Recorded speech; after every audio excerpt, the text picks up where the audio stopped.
বিসমিল্লাহির রহমানির রহিম। আলহামদুলিল্লাহি রাব্বিল আলামিন।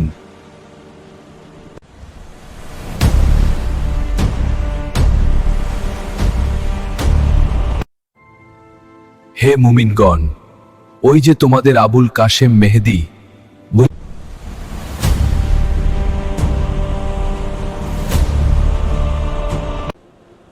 তোমরা তার কাছে বাইয়াত গ্রহণ করো, তাকে আমিই পাঠিয়েছি।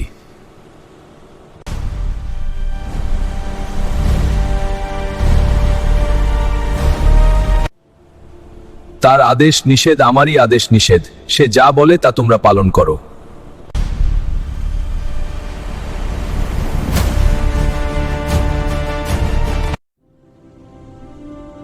হে আল্লাহর বান্দা মেহেদী, আপনি আমাদের বলুন,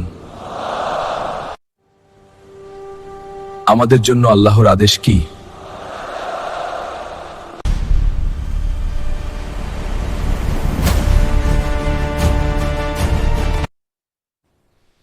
বিসমিল্লাহির রহমানির রহিম। আমি আপনাদের মতোই শেষ নবীর উম্মত এবং আল্লাহর বান্দা। আমাকে আল্লাহ পাঠিয়েছেন ইনসাফ ও ন্যায় প্রতিষ্ঠার জন্য।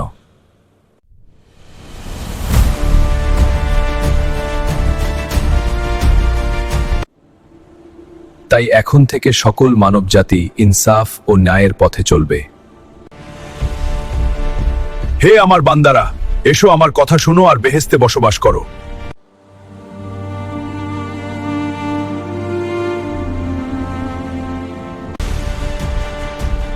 আমার কথা যারা শুনবে না তাদেরকে এই নরকে নিক্ষেপ করব। আমি তোমাদের একমাত্র রব।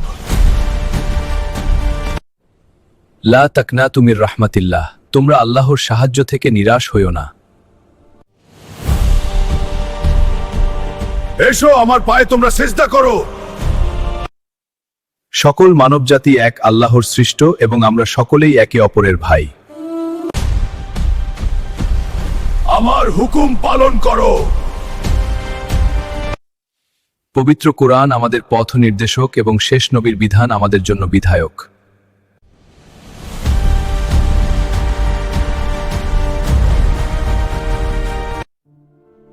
পৃথিবীর সকল মানুষ এক পতাকার তলে আসবে, কোনো জুলুমকারী জুলুম করবে না। আমি খোদা, সবাই আমার আনুগত্য কর। দাজ্জাল নামে যে ফিতনা শুরু হয়েছে তার বিনাশ করে সকলের ভিতর শান্তি ফিরিয়ে আনতে হবে। আমি খোদা। তুমি কি মৃতকে জীবিত আর জীবিতকে মৃত্যু দিতে পারো? আর তার পরপরই গাজওয়ায়ে হিন্দের জন্য তোমরা সকলেই প্রস্তুত থাকবে। আমি খোদা। তুমি কি মৃতকে জীবিত আর জীবিতকে মৃত্যু দিতে পারো? আমি দাজ্জাল ও বিশাল, আমি নিজেকে খোদা বলে দাবি। তুমি কি মৃতকে জীবিত আর জীবিতকে মৃত্যু দিতে পারো? আমি খোদা সদা অনুকর। আমি খোদা সদা অনুকর। স্মরণ করিয়ে দিচ্ছি, এখন থেকেই মালহামা শুরু হলো। মালহামা হলো সেই যুদ্ধ। স্মরণ করিয়ে দিচ্ছি, এখন থেকেই মালহামা শুরু হলো। মালহামা হলো সেই যুদ্ধ যা সত্য মিথ্যার পার্থক্য নির্ণয় করে মানবজাতিকে শান্তির পতাকা তলে নিয়ে আসে। এটা দুনিয়া ও আখিরাতের সংবিধান নির্ণয়ের সংসদ। তোমাদের কি করতে হবে? সময় ও পরিস্থিতির উপর তিনি নির্দেশ দিবেন, আমরা তা পালন করব। আর নিজের তাকওয়া, হিকমাহ, দাওয়াহের মাধ্যমে আমরা মালহামাকে মোকাবেলা করব